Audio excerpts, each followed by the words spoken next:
So today we crossed a very important milestone. We are starting the roof framing, which is pretty darn exciting. Now, this is new territory for me. I've never framed a hip roof before, especially with this many intersections. To be honest, I have no idea what I'm doing. There's a book titled, well, there's several books, but the one I was reading was Roof Framers' Secrets.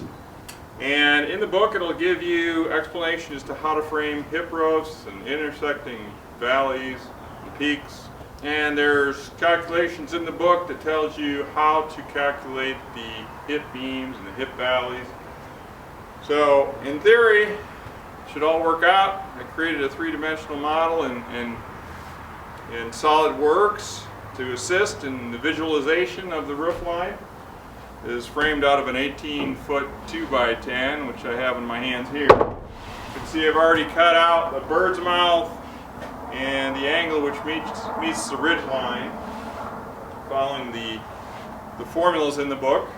So I'm up here in what will be the attic space above the master bathroom, creating this hip roof, basically sort of a pyramid shape because this area of the bathroom's almost perfectly square, 18 and a half feet by 18 and a half feet.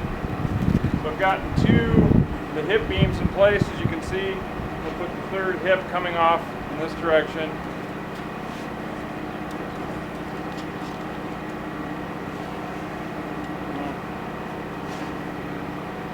When you find in carpentry, nothing ever works out perfect.